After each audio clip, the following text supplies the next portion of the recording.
Bien, qué bueno que estén acá.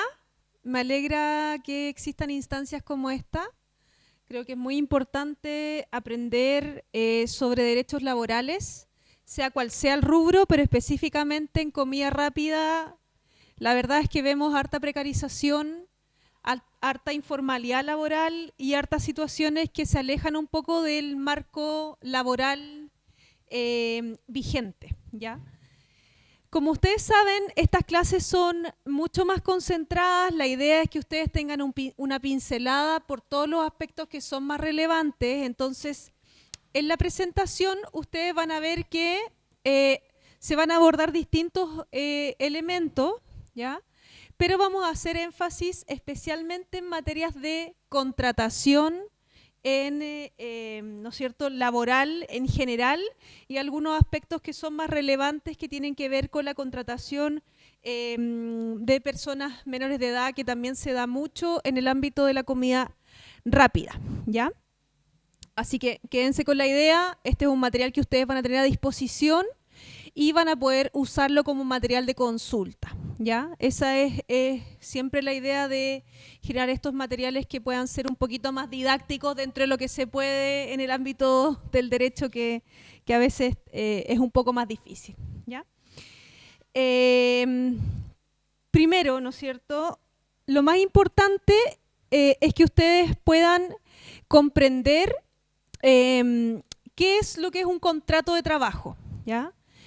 Cómo lo regula el ordenamiento jurídico chileno, y quédense con la idea de que el contrato es una convención, ¿ya? No una convención, digamos, en términos de que se juntaron distintos personajes, ¿no es cierto?, políticos, sino que en términos de un acuerdo. Yo siempre, cuando explico a qué se refiere un contrato de trabajo o cómo nace un contrato de trabajo, siempre doy el símil de la compra de un Super 8. Cuando nosotros compramos un Super 8, sin que quizás seamos conscientes de ello, estamos haciendo un contrato. Es un contrato de compraventa. La única diferencia es que este contrato, como muchos contratos que hacemos rutinariamente, ¿no es cierto?, a lo largo del día, no lo formalizamos, no generamos un documento escrito. Muchas gracias. Y pasa más o menos parecido con el contrato de trabajo, ¿ya? Lo más importante es que es una convención, es decir, un acuerdo de voluntades. La escrituración es importante, pero es una formalidad. ¿Por qué es tan importante hacer esta distinción? Porque hay muchas empresas que no escrituran el contrato de trabajo. Entonces uno piensa, bueno, entonces yo no voy a poder defender mis derechos porque yo no tengo un contrato de trabajo. Y la verdad es que efectivamente, o sea, si es que no hay un contrato escrito, se dificulta un poquito más porque nosotros vamos a tener que acreditar que existe una relación laboral, pero eso no quiere decir que yo no tenga derechos como trabajador, ¿ya? De hecho, esta definición de contrato es tan importante que en virtud de esta definición nosotros podemos hablar de lo que se llaman cláusulas tácitas o derechos adquiridos. ¿Les suena por ahí? ¿Alguien lo ha escuchado? ¿Sí? Ya. La cláusula tácita o el derecho adquirido básicamente es un acuerdo de voluntades al que llega el empleador y el trabajador, muchas veces de manera tácita, es decir, el empleador se equivocó, me está pagando un poquito de más o no me está haciendo algún descuento, ¿ya? O me está dando algún beneficio que no está escriturado. Y como es una práctica que se sostiene en el tiempo, porque eso es lo que necesita la cláusula tácita, que haya una conducta que sea reiterada en el tiempo, se habla de 3 o 4 veces, uno puede tener entonces la legítima expectativa de que esa en realidad es parte del contrato. ¿Por qué? Porque el contrato se perfecciona por el acuerdo de voluntades, no por la parte escrita. La parte escrita siempre va a ser una prueba. Y obviamente también una formalidad legal que tiene que cumplir el empleador. Pero siempre quédense con la idea de que el contrato se perfecciona por el acuerdo de las voluntades de ambas partes, ¿ya? Supongamos a mí, no sé, no me daban aguinaldo nunca y de un momento a otro la persona de recursos humanos se empezó a equivocar y me empezó a dar un aguinaldo. Bueno, y me dio un aguinaldo una vez, y me dio un aguinaldo otra vez, y otra vez, y otra vez. Y de un momento a otro dijo, me di cuenta que cometí un error. Te voy a quitar el aguinaldo porque en realidad a ti no te corresponde. Bueno, en base a esto nosotros podemos decir, no, eso yo tengo la legítima expectativa de que sí me corresponda porque el contrato de trabajo se perfecciona por el acuerdo de las voluntades. Y usted a lo mejor no me lo dijo expresamente, pero si usted me empezó a otorgar este beneficio, yo consentí en él, ¿no es cierto? Yo no voy a andar devolviendo el aguinaldo, yo asumo que está bien lo que me pagan, bueno, por lo tanto eso es parte de mi contrato de trabajo, ¿ya? ¿Se entiende hasta ahí? Súper. Además de la convención, nosotros decimos que para que exista un contrato de trabajo es necesario que existan un elemento que es distintivo y que es la esencia del contrato de trabajo, que es la subordinación y la dependencia. La subordinación y la dependencia básicamente significa estar a disposición bajo el sometimiento, bajo la voluntad del empleador y sus distintas facultades desde el punto de vista disciplinario, ¿no es cierto?, de dar instrucciones, etcétera, ¿ya? Entonces, ¿cómo se expresa esa subordinación y dependencia? Bueno, es cosa de empezar a ver la relación laboral, ¿no es cierto? A mí me van a exigir llegar a una hora determinada, me van a exigir, por ejemplo, presentarme con cierta uniforme o cierta presentación personal. Voy a tener un jefe que va a dar las instrucciones, ¿no es cierto? Voy a tener que ceñirme a un reglamento interno de orden, higiene y de seguridad y voy a estar bajo la supervisión en general, ¿no es cierto?, de un empleador. Todos esos elementos y muchos otros más definen o caracterizan una relación laboral. A diferencia de una contratación a honorarios, por ejemplo, que se da mucho en el área de la salud. No es en específico, yo creo, un problema la comida rápida, pero sí se da mucho en el área de salud, que se contrata gente a honorario, pero que en realidad debería haber un contrato de trabajo. ¿Cuál es una contratación típica de honorarios? Por ejemplo, hola, adelante. Supongamos, no sé, los sindicatos. Bueno, el sindicato tiene algún abogado, tiene algún contador.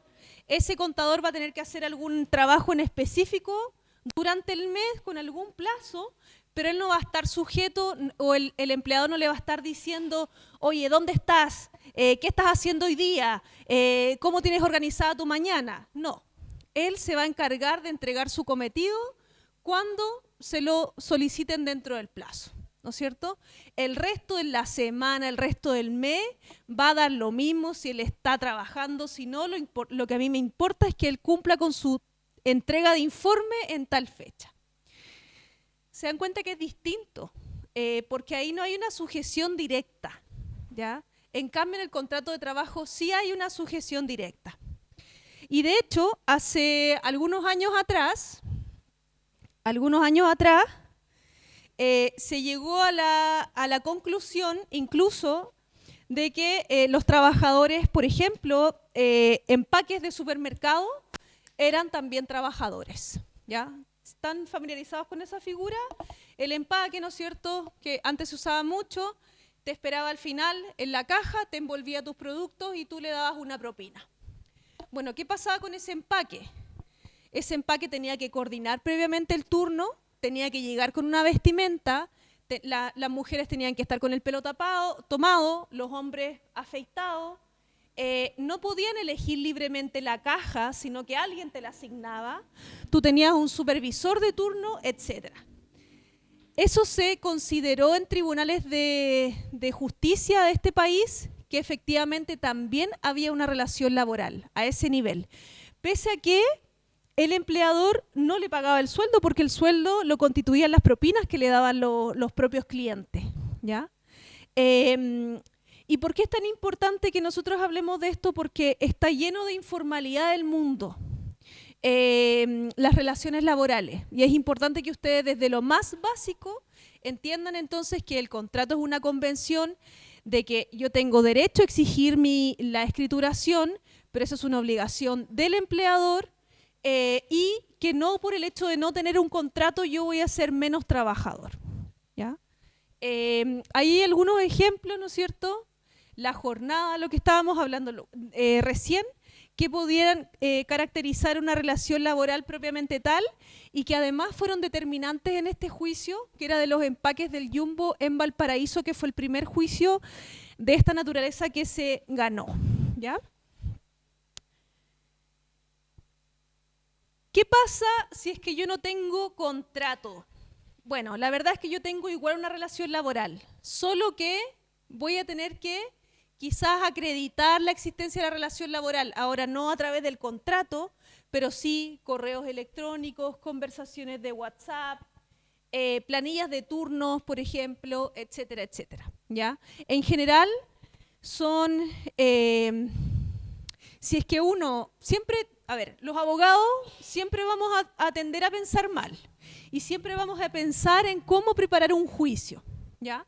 Entonces siempre la recomendación es que ustedes puedan tener antecedentes que puedan justificar la existencia de la relación laboral en caso de que el empleador no la quiera reconocer, ¿ya? Y ojalá esos antecedentes siempre que consten por escrito, ¿ya? ¿Qué es lo que podemos hacer si es que no hay un contrato escriturado? Bueno, podemos plantearlo al empleador directamente, hacer denuncia, ¿no es cierto? Podemos pedir apoyo al sindicato si es que existe y eventualmente hacer una demanda de reconocimiento o de declaración de existencia de relación laboral en tribunales, ¿ya? Y para hacer esa demanda no es necesario que hayamos sido despedidos, sino que esa demanda también la podemos hacer mientras tenemos una relación laboral vigente, ¿ya?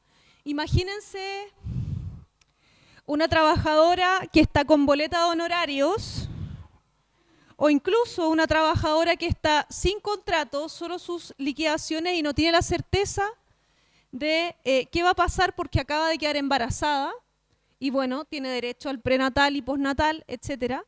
Entonces esa trabajadora a lo mejor no va a tener la certeza y eso le va a generar mucha incertidumbre. Bueno, para demandar no es necesario que ella termine la relación laboral, ¿ya? Sino que ella puede demandar mientras la relación laboral está vigente, ¿ya? Obviamente la demanda se evalúa una vez que se han agotado otras instancias previas, ¿ya? Porque la demanda supone también un costo económico. Normalmente los abogados laboralistas cobran contrarresultado, es decir, un porcentaje de lo que se obtenga al final, pero sí hay una inversión de energía y de tiempo, ya porque un proceso laboral en promedio debería durar entre 6 meses, 8 meses o incluso un par de años, ya dependiendo de si es que escala a otras instancias superiores. Entonces muchas veces también la demanda no es la solución que necesitamos en lo inmediato, pero sí es una solución a mediano plazo o a largo plazo en caso de que no hayan otras alternativas que sean viables, ¿ya? El contrato de trabajo se tiene que escriturar dentro de un plazo y la ley lo establece específicamente que es dentro de 15 días contados a partir de la contratación, pero en el caso de los contratos que pueden ser más cortos de 30 días o por obra o faena tienen que ser dentro de los 5 días siguientes, ¿ya? Y obviamente si es que no se cumple y si es que hay alguna denuncia, la empresa puede ser multada, ¿ya? Y esto es por estas multas que genera la inspección del trabajo a raíz de las denuncias. Sepan ustedes que siempre son a beneficio fiscal. No va esa multa directo al bolsillo del trabajador, sino que son a beneficio fiscal, ¿vale? Luego, algunos aspectos esenciales. ¿Qué es lo mínimo que tiene que tener el contrato de trabajo? El lugar y la fecha, las partes. Y acá esta parte es muy relevante, la determinación de la naturaleza de los servicios. ¿Qué es lo que dicen sus contratos? ¿Han visto? ¿Qué dice? ¿Qué función dice?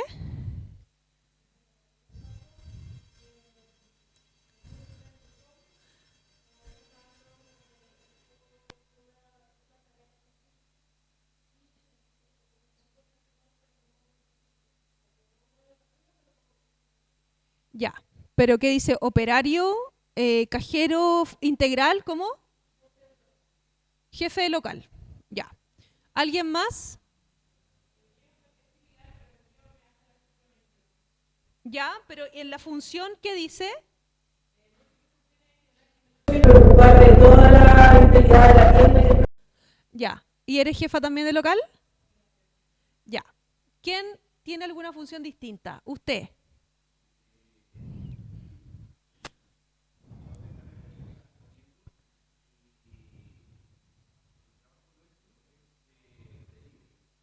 Ya, acá nos están contando que tiene un trabajo de delivery para la gente que está ahí en la pantalla.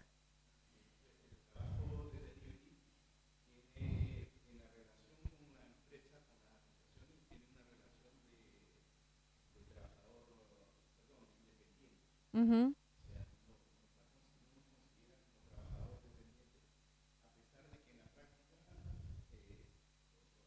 Existe subordinación y dependencia, sí. Dice que no le reconocen la relación laboral propiamente tal como delivery, sino que lo considera como un trabajador independiente, pese a que le exigen las entregas, ¿no es cierto? Hay alguien que está...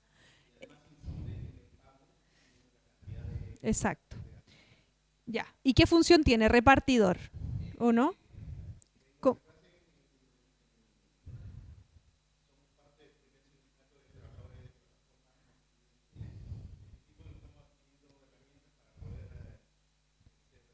Perfecto. Un trabajador. Exacto. ¿Pero la función que cumple es repartidor o no aparece especificado en ninguna parte por ahí? Ya,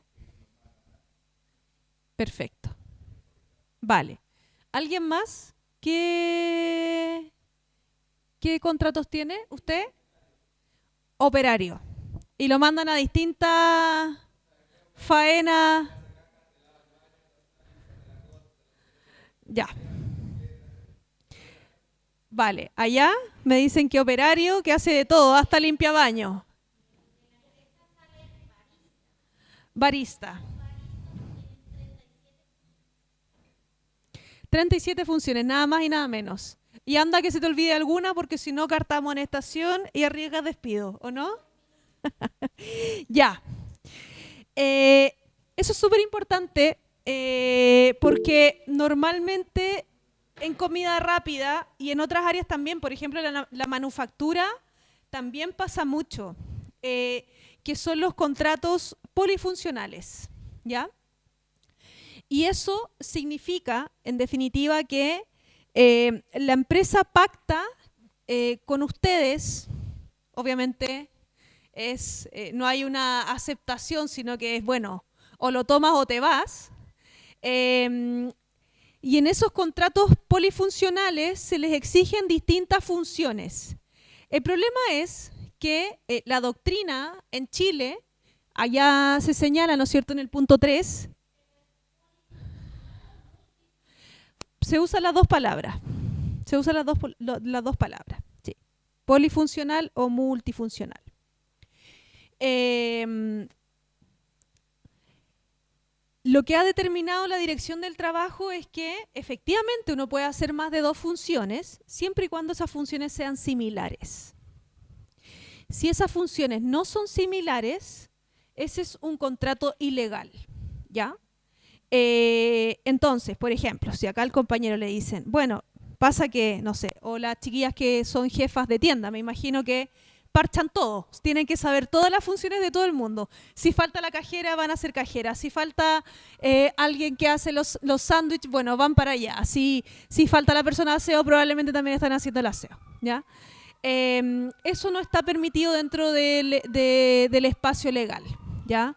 De hecho, con la comida hay reglamentaciones mucho más específicas y uno debería decir que incluso la misma persona que manipula el dinero no debería manipular el alimento. Ya, entonces hay contravenciones específicas que se realizan. Le doy al tiro la palabra. Y ahí entonces tenemos un tremendo problema y desde el punto de vista incluso de la organización de los trabajadores también se genera un problema. ¿Por qué? Porque cuando yo tengo un trabajador multifunción, yo puedo decir, y esto fue digamos, uno de los análisis que uno hace de una huelga muy que fue muy paradigmática, que es una huelga que ocurrió en el Home Center. Ellos lo que hicieron fue, bueno, tenemos a todas las cajeras sindicalizadas, por lo tanto nos vamos a huelga y la empresa no puede vender. Ok, estamos bien, ¿no es cierto? Porque la idea de la huelga es que paralice la empresa, si no, no tiene sentido hacer la huelga. El problema es que no detectaron que el resto de las personas tenía contratos multifunción. Entonces el resto de la persona, el que era reponedor, por arte de magia, el día de la huelga empezaron a ser cajero y bueno, con eso la huelga no tenía ningún mecanismo de presión porque no paralizaba. ¿Ya? Obviamente estaban a menos marcha, etcétera, pero la empresa seguía funcionando. Entonces también desde el punto de vista de la organización es muy importante que uno pueda determinar el área específica donde trabaja. Si yo estoy operando una máquina en específico, por ejemplo, o soy la cajera, bueno, que se exija que en mi contrato se señale de esa forma. Ahora, ¿qué alternativas tenemos? Porque también hay un contraste con la realidad. Esto es legislación laboral, pero también es un contraste con la realidad. Y es que, claro, podemos hacer la denuncia. Efectivamente, hay lo que se denomina la garantía de indemnidad. Ustedes la van a ver en la clase de despido, que básicamente es que si yo hago una denuncia y me despiden en un periodo próximo a la denuncia, se puede entender que ese despido es en el fondo una represalia directa por la denuncia. ¿Ya? El tema es que muy poca gente denuncia, porque en general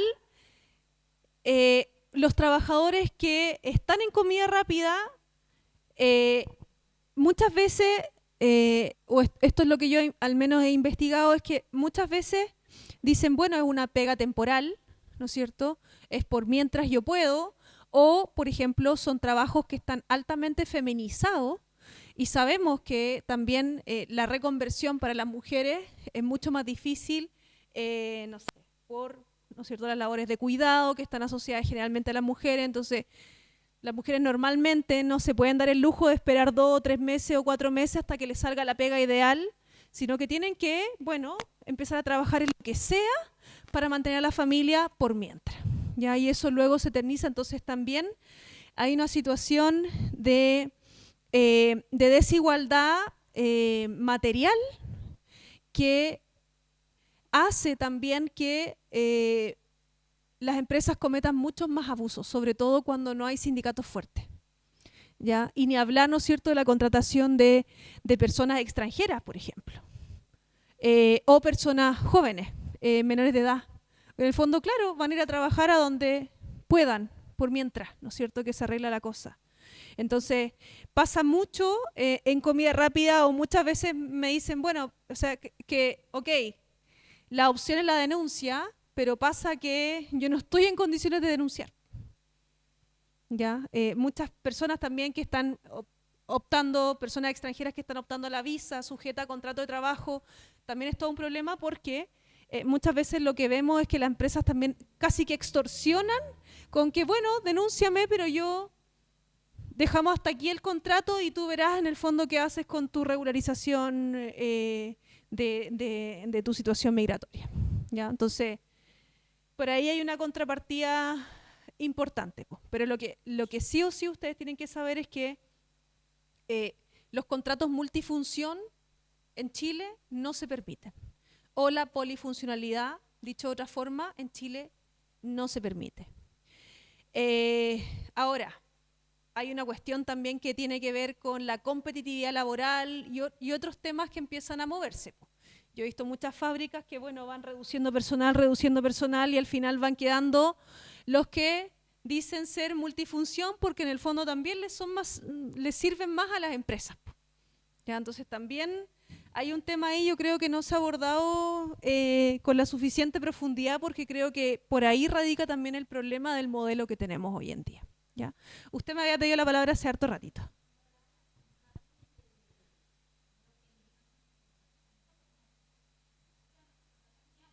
Uh-huh.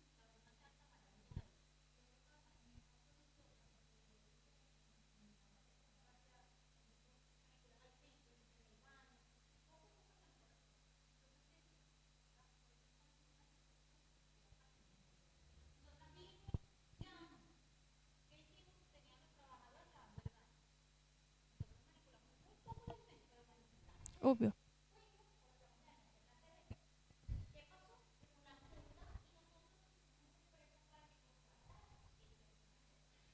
Ya.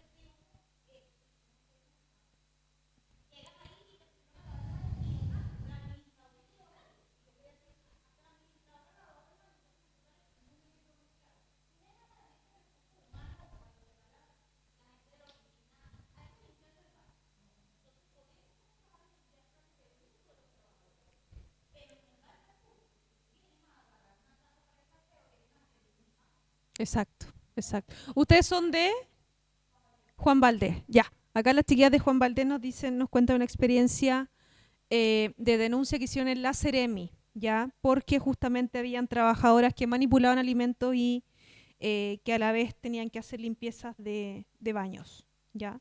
Eso está totalmente prohibido, prohibidísimo, ¿ya?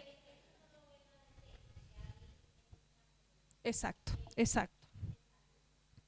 Sí, sí, eso tiene que ver con normas justamente de salud, ¿ya? Y de hecho, sí, y de hecho en mi experiencia, la Seremi de Salud actúa más rápido que la Dirección del Trabajo, las inspecciones. Sí, sí, sí, sí. Yo he presentado denuncias y a la semana tenemos fiscalizaciones. A la semana, a las 2 semanas. Va muy, muy, muy rápido porque además me imagino que el volumen de denuncias deben ser quizás inferior porque el tema de ley Karin sobrecolapsó ahí las inspecciones.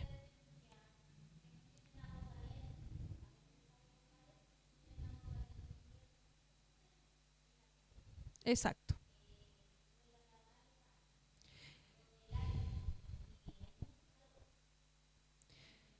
Sí, en general a la Ceremi se pueden llevar todas las denuncias que tienen que ver lo que usted está diciendo, que es en el fondo los baños, el agua caliente, las condiciones climáticas, si es que hay ventilación, si es que hay mucha acumulación de CO2, por ejemplo.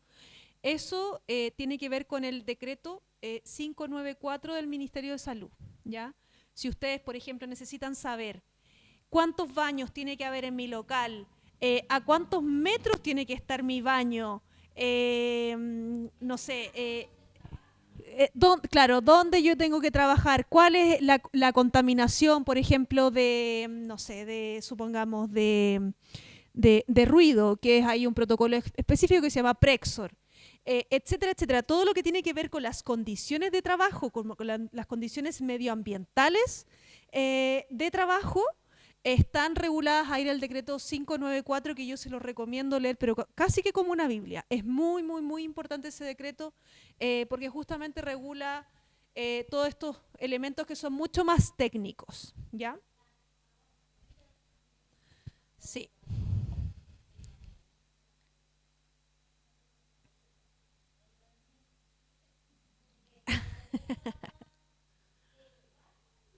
exacto.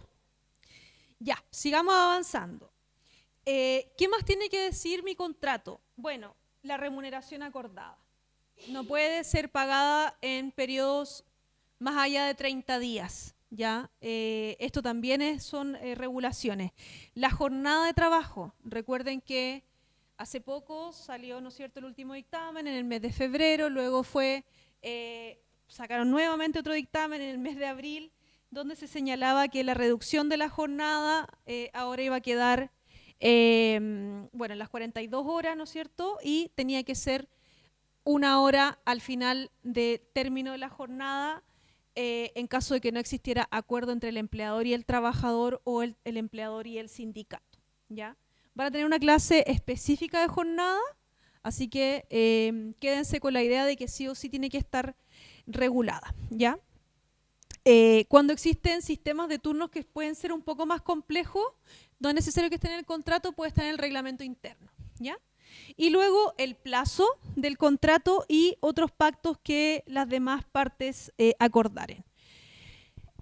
¿Cuál es el plazo promedio o en general el plazo que ustedes han visto en comida rápida de contratación?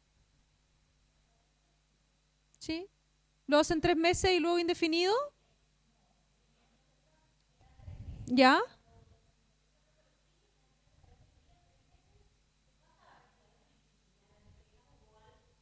Ya. Vale. Perfecto. Ya. Vale. Pero ahí 3 o 6 meses. ¿Alguien más? 1 mes y 2 meses. Ya. Y luego, indefinido. Ya. ¿Ustedes por allá?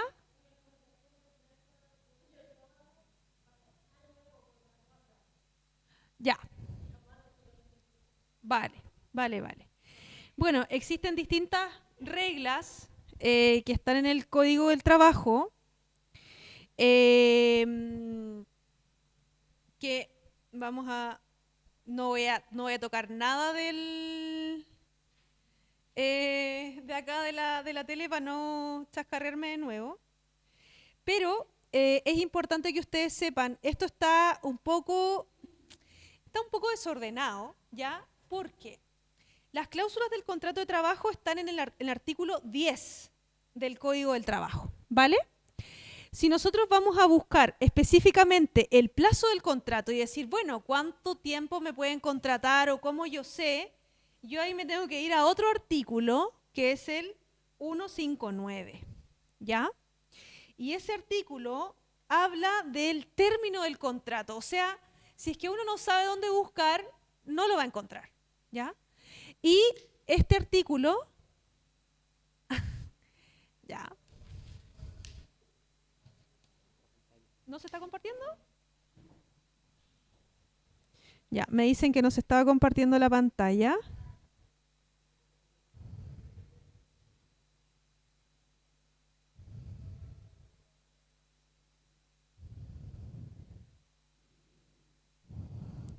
Yo no escucho a la gente.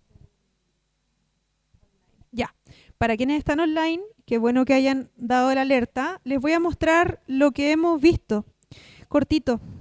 Miren, acá está la definición cuando hablábamos de la convención, luego la subordinación y dependencia, donde están más o menos como algunas expresiones de subordinación y dependencia, cuando existe relación laboral, ¿no es cierto?, qué hacer para solicitar que se escriture mi contrato, los plazos, que también los vimos, 5 días o 15 días o 5 días, y las cláusulas mínimas, ¿ya?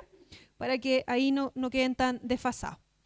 Bien, ¿qué es lo que dice el contrato, o sea, el artículo 159? Primero, si es que yo presté servicios durante contrato a plazo y después me mantuve trabajando después del término del contrato, también por ficción legal se entiende que es indefinido. Cuando, por ejemplo, yo trabajé dentro de un periodo de 15 días, o sea, perdón, dentro de un periodo de 15 meses, 12 meses, al menos, también hay contrato indefinido. Si dentro de un periodo de 15 meses yo trabajé 12 de esos 15, da lo mismo cuántas veces, etcétera, yo también ahí estoy con contrato indefinido, ¿ya? También, otra forma, al tercer contrato o a la segunda renovación.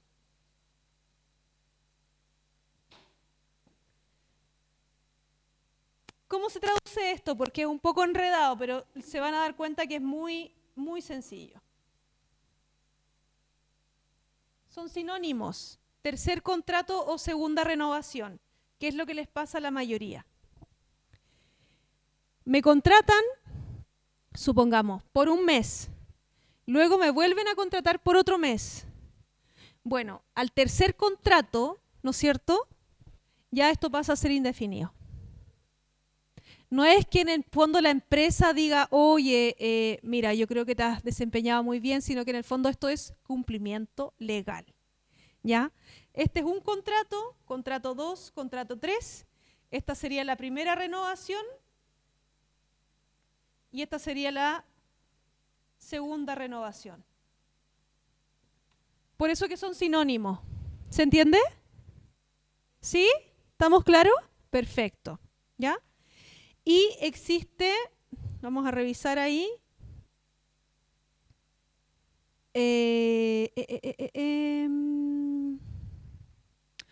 No, eso. En general, cuando el contrato es más de un año, también se entiende que pasa a ser indefinido.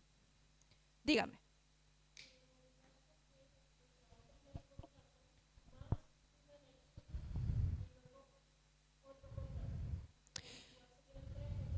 Sí, siempre y cuando ese anexo hable de la duración. Porque si ese anexo, por ejemplo, me cambia las funciones, pero no se mete la duración, no cuenta. A ver, estamos hablando acá de la duración del contrato. Yo tengo acá un contrato, da lo mismo del tiempo. Pero si acá yo tengo un contrato, ¿no es cierto? Contrato número 1. Pero luego, si en el 2 yo tengo un anexo que me cambia la función, no se considera dentro de como un nuevo contrato. ¿Ya? Sí, cuando se refiere a la duración. ¿Ya? ¿Estamos bien hasta ahí? ¿Sí? ¿Se entiende? Vale. Cualquier pregunta, hágala nomás, libremente. Si alguien no entiende, es un problema de la profesora, siempre digo lo mismo, no de los alumnos, porque si, bueno, la profesora no se da a entender claramente cómo la gente va a aprender, ¿ya? Así que de verdad, todas las preguntas, y si tienen alguna cosa como más particular, lo vemos al final de la clase, ¿ya? Yo feliz me quedo ahí unos minutitos. ¿Qué más? Y bueno, los demás pactos que acordaren. Por ejemplo, se usan a veces cláusulas de confidencialidad, de no divulgar información de la empresa, de fórmula, etcétera, etcétera. Eso también se puede pactar, ¿vale? Luego, esto también es súper importante. ¿Cómo se modifica el contrato? El contrato, por regla general, se modifica de la misma forma en que se origina, es decir, por acuerdo, ¿no es cierto?, de ambas partes. Yo sé que en el fondo ese acuerdo es como una ficción porque funciona más como un contrato de adhesión, es decir, usted firma o no nos vemos nunca más, ¿ya? Pero en general, ¿no es cierto?, o la teoría dice que es a través del acuerdo de voluntad, ¿ya? Y por lo mismo, cualquier modificación también tiene que ser a través de acuerdos de voluntad, y ahí quizás es donde uno tiene un poquito más de espacio para negociar, más que en el contrato mismo, ¿ya? Y luego está la otra posibilidad, que es una excepción de modificar el contrato, pero esa es unilateral del empleador, ¿ya? Son casos súper contados, pero es bueno que ustedes lo sepan, porque también tienen límites. ¿Ya? Entonces a ustedes no les pueden llegar y cambiar el contrato. Esa es la regla general. A ustedes no les pueden llegar y cambiar el contrato. Ustedes no están obligados a llegar y firmar cualquier anexo. El anexo da cuenta de un acuerdo de voluntad. Y por lo tanto ustedes tienen todo el derecho de decir, ok, dame una copia, la voy a revisar y te la traigo, no sé, firmada mañana, etcétera. Ideal si es que tienen organización sindical. Y si es que tienen una asesoría, bueno, yo con los sindicatos con los que trabajo, por ejemplo, tenemos la norma de que nadie firma nada si no es revisado antes por la directiva sindical o por el asesor, etcétera. Ya, porque así podemos precaver eventuales irregularidades e ilegalidades y poderlas poner a atajo antes. Ya, porque cuando la gente firma ya no hay mucho que hacer, porque con esa firma en el fondo estamos accediendo al acuerdo, ¿ya? Entonces, el principio básico es que las modificaciones son voluntarias, ya no existe la obligación de firmar un anexo. Por ejemplo, anexo de horas extra. ¿Están obligados a firmar anexo de horas extra? No, nunca. Y aun cuando ustedes hayan firmado el anexo de horas extra, si ustedes un día determinado no se pueden quedar, no están obligados a quedarse. Porque también genera eso, como ese anexo, yo he visto mucho que las empresas lo usan como, pero es que tú firmaste el anexo, entonces estás obligado a hacer la hora extra. No, porque la hora extra siempre son voluntarias. y es obligación del empleador que ustedes tengan firmado ese anexo. Entonces son dos cosas distintas que el empleador muchas veces intenta como mezclarlas para que ustedes lleguen y se queden el día que sea, da lo mismo la hora, da lo mismo el lugar, etcétera, ¿ya? Pero el hecho de que ustedes hayan firmado ese pacto de horas extra no quiere decir que ustedes van a acceder a trabajar todas las horas extra que el empleador les determine, ¿ya?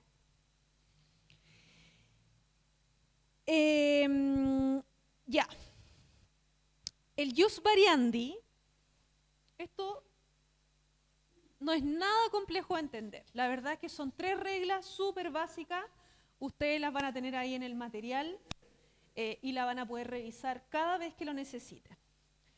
Ya, básicamente el jus variandi, que es una palabra bien cursi, lo lamento, es una palabra que viene del latín, ¿ya? Jus significa derecho y variandi significa variar, modificar. Entonces, básicamente, el jus variandi lo que permite es que de manera excepcional, fíjense ustedes, excepcional, el empleador cambie algunos elementos de su contrato, sin tener ni siquiera que preguntarle a ustedes si están de acuerdo. Pero son solo 3 y siempre el límite del jus variandi va a ser el menoscabo, ¿ya? Es decir, si cualquiera de estas 3 modificaciones me generan menoscabo, no se pueden llevar a cabo. Punto final. Vamos ahí a profundizar. Jus variandi funcional. ¿Me pueden alterar la naturaleza de los servicios? Sí, es lo que vimos delante. Me pueden agregar nuevas funciones. Me pueden modificar funciones, pero las funciones siempre tienen que ser similares. ¿Se entiende? Por ejemplo, si yo vengo ahora, supongamos que yo tengo un contrato con la universidad y tengo que venir a hacer clases todos los días y de repente la universidad me dice, oye, mira, ¿sabéis que en realidad ahora necesitamos que además de las clases tú nos hagas de chofer para, no sé, el decano, supongamos? Porque el decano no tiene su chofer, el chofer está de vacaciones, de licencia, etcétera, entonces necesitamos que tú seas chofer. No se puede. Porque son funciones distintas, ¿ya? Y así, ¿no es cierto?, podemos dar muchos ejemplos. Uno de ellos es esto que nosotros comentábamos recién, del hecho de preparar o elaborar o manipular alimentos y limpiar baños. No son funciones similares de ninguna forma, ¿ya? Dígame.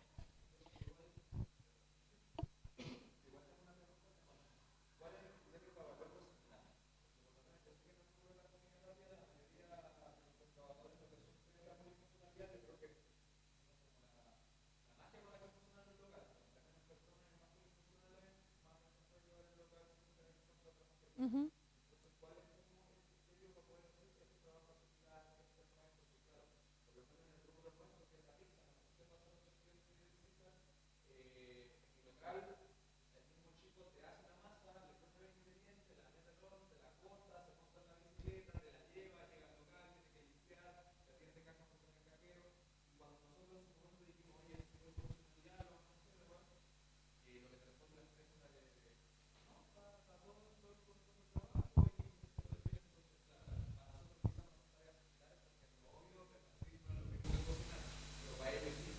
Ya, súper. Vale, para los que están en línea, un compañero acá nos pregunta ¿cuál es el criterio en definitiva para identificar si es que una labor es similar o no? ¿Ya? Porque puede quedar muy sujeto a la subjetividad de la empresa versus los trabajadores y la verdad es que la respuesta, yo diría que hay una respuesta general, pero siempre se tiene que ver caso a caso, ¿ya? Y las respuestas generales son las labores similares, yo creo que por ahí debe estar en algún dictamen de la Inspección del Trabajo. En el fondo son labores que debieran significar más o menos una función que represente una misma energía física, por ejemplo. Yo esto lo he visto como en otros países. Una misma energía física, por ejemplo, si es que hay una manipulación o estar asociado a una sola máquina o fábrica o ser operario de alguna sola máquina, por ejemplo, eh, podrían ahí por ahí dar ciertas luces. Entonces, por ejemplo, en el caso de las pizzas que tú nos comentas, yo diría que toda la parte de la elaboración de la pizza podrían ser distintas funciones, pero similares. Porque en el fondo tú estás con las manos en la masa literal, ¿ya? Pero luego, no es similar limpiar baños, no es similar ser cajero, no es similar ser repartidor. No es similar tampoco ser la persona que limpia los mesones. ¿Ya? Ahí lo que hay que hacer es impugnar el contrato. ¿Ya?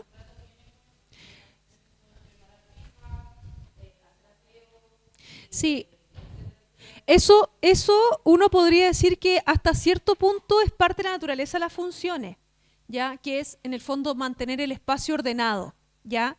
Y asear el espacio. O sea, si yo estoy preparando la masa y hay desechos, bueno, asear uno podría decir que es limpiar el mesón, el espacio de trabajo.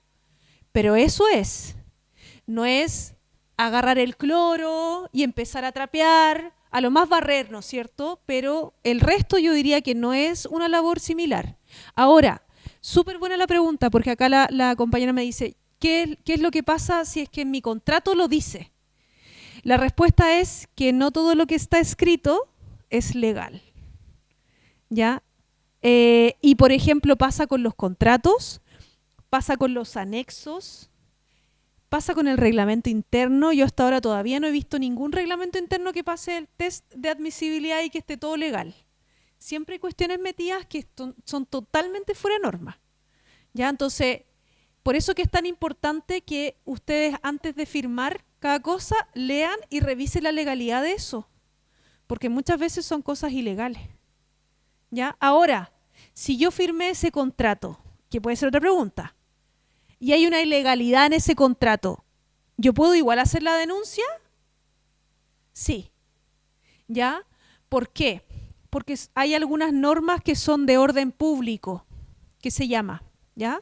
Que en el fondo son normas que aun cuando las partes hayan conscientemente firmado, no se pueden burlar. Por ejemplo, si es que hay una herencia, supongamos, esto es otra área del derecho, esto es derecho civil, supongamos que hay una herencia y resulta que uno de los hermanos no le quiere dar la herencia al otro hermano.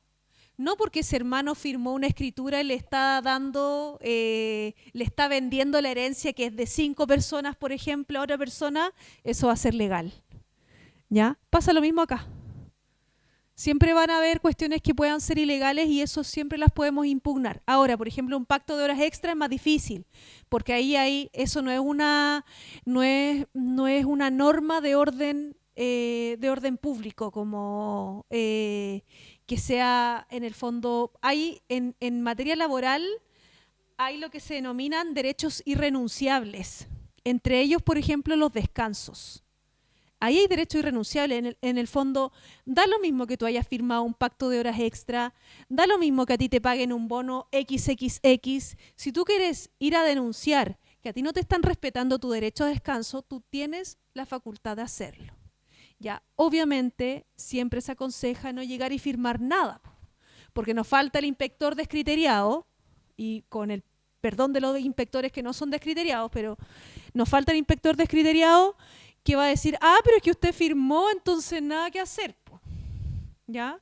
Entonces, ojo con esas cláusulas. ¿Ya? ¿Quién más? Había una manita. Ahí usted. ¿Y usted?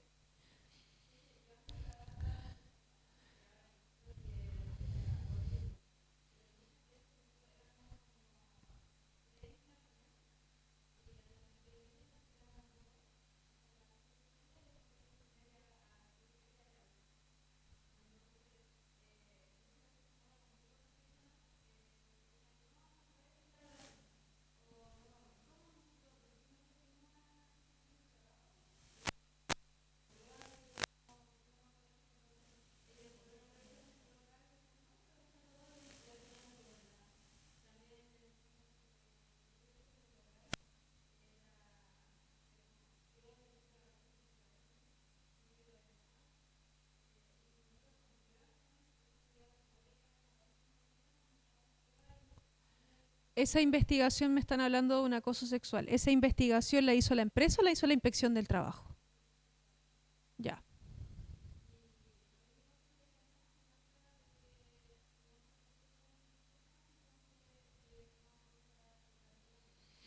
Ya. Vale, sí, sí. Ella, acá la compañera nos está contando que hizo una fiscalización, la fiscalización salió negativa porque no tenían cómo acreditar que no le daban el descanso. Ahora, a ver, en derecho se dice que lo que pasa es que los fiscalizadores, chiquillos, no son abogados, ¿ya? Ese es un gran problema que tenemos. Entonces dicen cada lecera que la verdad es que no corresponde y muchas veces nosotros hemos tenido que recurrir de esas resoluciones, ¿ya? Y eso lo elevamos a instancias superiores y eventualmente demandas, ¿ya?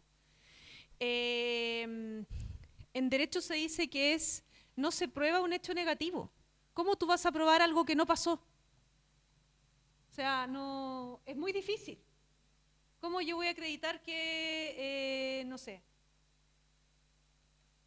no me dieron el descanso? Ahí lo que tiene que hacer el fiscalizador es, bueno, exigirle el registro de asistencia a la empresa y ver las marcaciones. Entonces, es que es una multa directa a la empresa, porque la empresa es la que tiene que acreditar que ustedes dan el descanso, no ustedes acreditar que no pudieron darse el descanso. Entonces ahí se hizo todo mal, todo al revés. La carga de la prueba la tiene la empresa, no ustedes. ¿Ya? Ahí hubo un problema grave con esa fiscalización y para qué decir el acoso sexual. Normalmente los acosos son difíciles de acreditar. Porque normalmente ocurre en una esfera íntima, no queda registro, es todo muy verbal. Muchas veces cuando van los fiscalizadores también los compañeros no quieren atestiguar por temor a represalias, que es natural, salvo que haya algún dirigente sindical y ese dirigente sindical, bueno, como tiene fuero, por ahí algo se puede hacer, o alguien que esté en el comité paritario que también tiene fuero y bueno, por algo se puede hacer. Por eso es que es tan importante la institución del fuero, porque si no existiera fuero nadie se atrevería a alzar la voz. Ya, pero efectivamente hay un problema y la verdad es que lo lamento mucho, pero es parte de las peleas diarias que uno también da con el sistema. ¿Ya? Allá también había otra pregunta.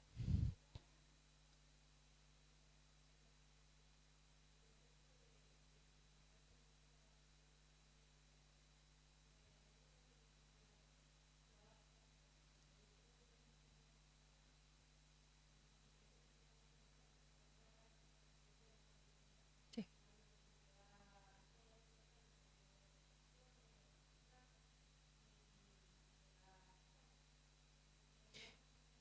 ¿Cuál es el efecto? ¿Cuál es el efecto? ¿Te han llamado la atención? Cartas de amonestación, por ejemplo, están hablando de cámaras acá y que se usan las cámaras para vigilancia, no para seguridad u otras cosas.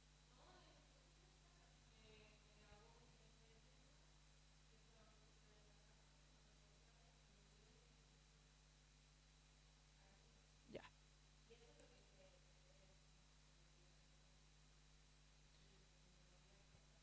sí. Creo que hay una clase de derechos fundamentales, no estoy tan segura, pero sí. O sea, primero la existencia de la cámara está súper restringida. La cámara tiene que estar en los reglamentos internos. Y las cámaras además no pueden apuntar directamente a ningún trabajador, sino que tienen que cumplir con el fin para el que fueron creadas. Por ejemplo, seguridad. Bueno, si es por seguridad, debería estar cerca a la caja, en la entrada, no al espacio de adentro, a menos que estén, no sé, están pensando en la seguridad de los trabajadores, pero bueno, yo diría que no es necesario si es que tienen algún temor de que alguien se queme, porque para eso hay otros protocolos, uno pone los letreritos, en el fondo hay EPP, existen otras medidas que son menos lesivas de derechos fundamentales, ¿ya? Y lo último sobre las cámaras es que las cámaras no pueden ser utilizadas con un fin distinto, ni mucho menos para el que fueron puestas a disposición, ni mucho menos para fines disciplinarios. Entonces, por ejemplo, ese WhatsApp es perfecto. Para mí es como una delicia de prueba, porque es como me estás probando, me estás dando acá la prueba máxima de que estás vulnerando mis derechos fundamentales. Me parece perfecto. No la vulneración, claramente, ya sabemos, pero sí la prueba, porque muchas veces no queda la prueba, queda en que te llama la atención verbalmente. Ahí se usa la astucia. Pero si queda una prueba como un WhatsApp, si queda una prueba como una carta de amonestación, eso da perfectamente para hacer una denuncia por vulneración de derechos fundamentales. Gravísimo, gravísimo.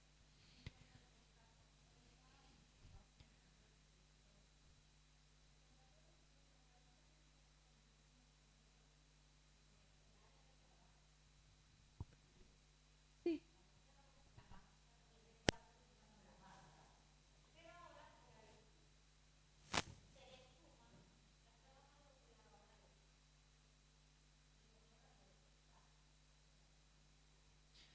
Yo diría que no es parte de la función, porque eso es, sí, o sea, es que usualmente el modelo es garzón, copero, ¿sí o no?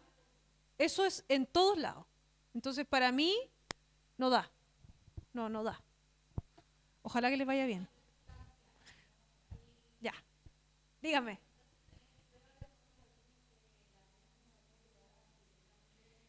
Sí, sí. ¿Ya?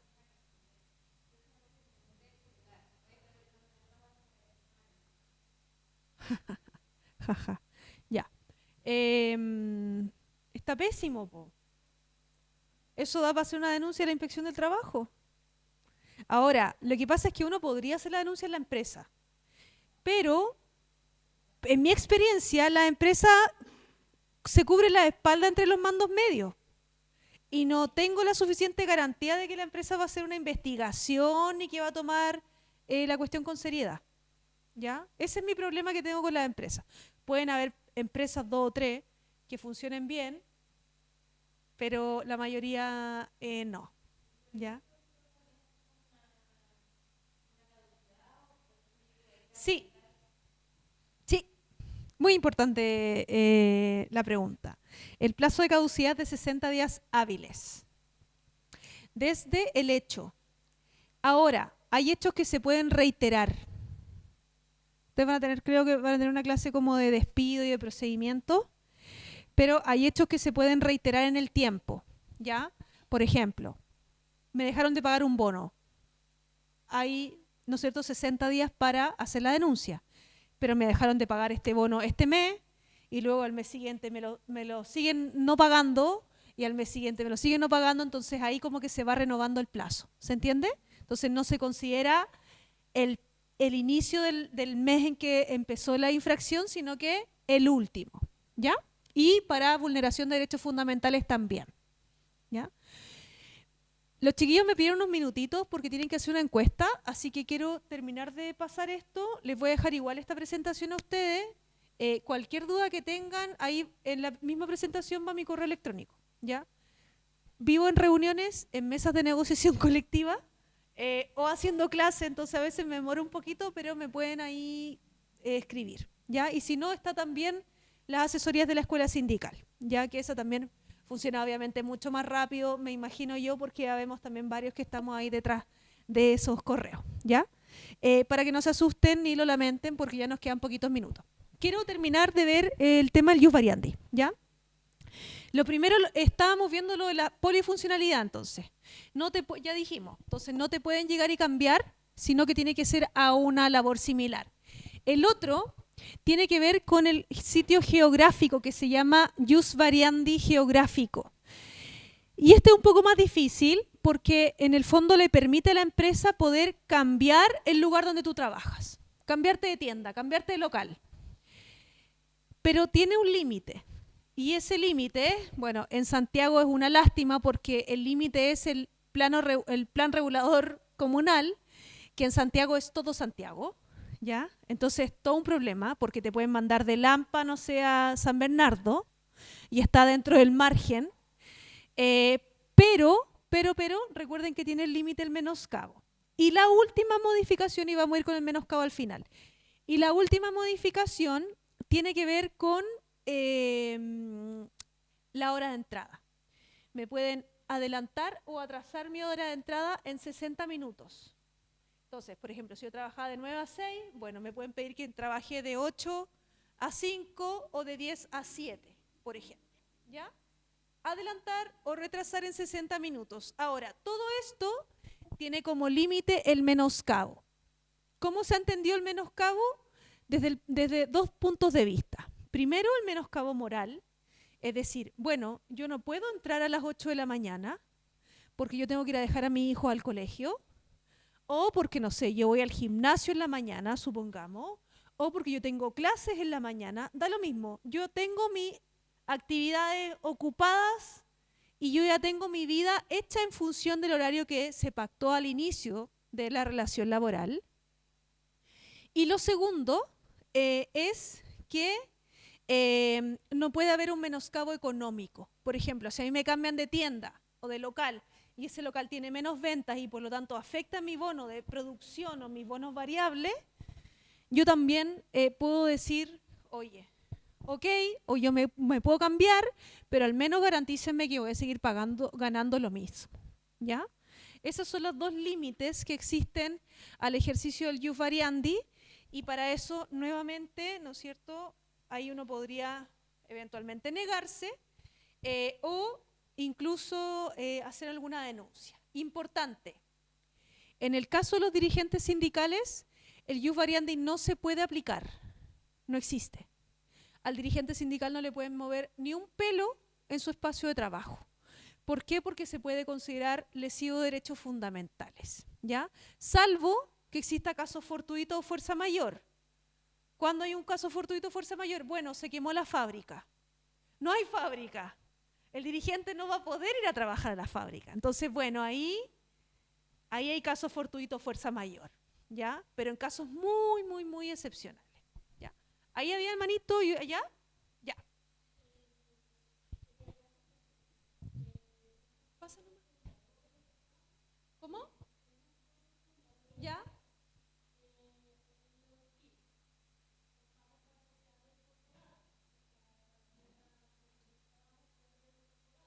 ¿Ya?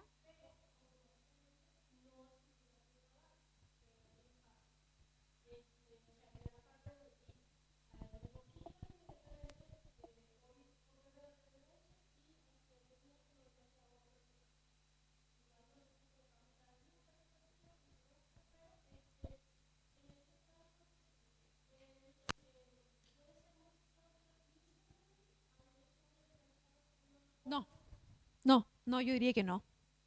¿Por qué? Porque ya hay una categoría sospechosa. Es una persona que acaba de ser reincorporado. Entonces, es una persona que ya viene con una vulneración de sus derechos fundamentales.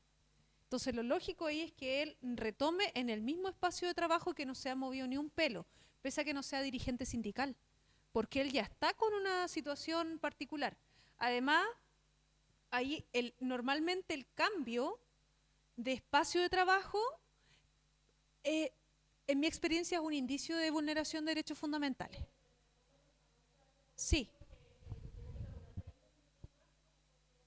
sí, sí, sí. No, hay que hacer nueva denuncia y quizá ya escalar a instancias judiciales. ¿Ya? Sí. Es que son 30 días por el ius variandi. Vamos para allá y para que le demos tiempo, porque ya yo sé que luego va a tocar la campana.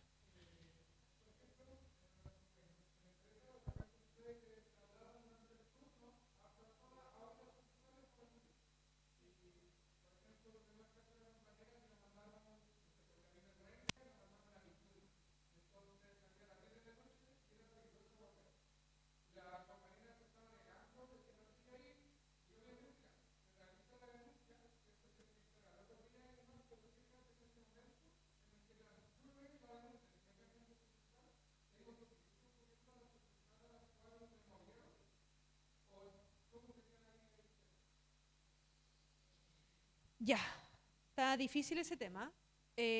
Nos hablan de una trabajadora que es trasladada dentro de la jornada a otro lugar de trabajo. El tema es que queda mucho más lejos y la hora de salida es muy tarde. Yo en principio podría decir, si es que somos extremistas, usar el artículo 184 bis, que en el fondo es un artículo que se usaba mucho cuando estaba el estallido social y cuando estaba la pandemia, que en el fondo es un artículo que a mí me permite salir de mi espacio de trabajo porque no están las condiciones de seguridad mínima que yo requiero para laborar, ¿ya? Y ahí es importante en el fondo no llegar y salir, sino que dejar enviado un correo que quede constancia, porque si no, de lo contrario puede ser considerado abandono del trabajo y eso da origen a un despido sin indemnizaciones, ¿ya? Pero yo diría que también se podría, por ejemplo, intentar negociar, que ella salga antes, es decir, bueno, yo me puedo trasladar, pero me demoro tanto más, entonces yo en vez de las 10 me puedo mover de lugar, que en el fondo es una forma de no dejarla tan expuesta, que diga, bueno, yo me puedo mover de lugar, pero desde Buin yo no tengo locomoción y por lo tanto necesito o bien un autoacercamiento hacia mi destino después, o que yo salga, por ejemplo, una hora antes, una hora y media antes para yo no tener ningún accidente de trayecto, ¿ya? Normalmente los casos de traslado se regulan en contratos colectivos, ¿ya? En el retail pasa mucho el movimiento de locales y eso además se bonifica. Yo he visto, hay bonos de traslado, yo he visto lo normal son 25 lucas. Un bono de traslado, si es que durante el día me están moviendo de lado, bueno, eso tiene un precio. Porque si no la operación de del otro local no puede andar, ¿ya? Entonces yo tendría ojo con eso, ¿ya? Vale. Ya, pues lo vamos a dejar hasta ahí. Las obligaciones laborales es parte de otra clase que van a haber de remuneraciones, así que no haya pánico acá. Van a quedar con este material completo a disposición para ustedes. Y bueno, ahí espero que nos estemos viendo próximamente y si no les deseo un muy buen curso, ¿ya?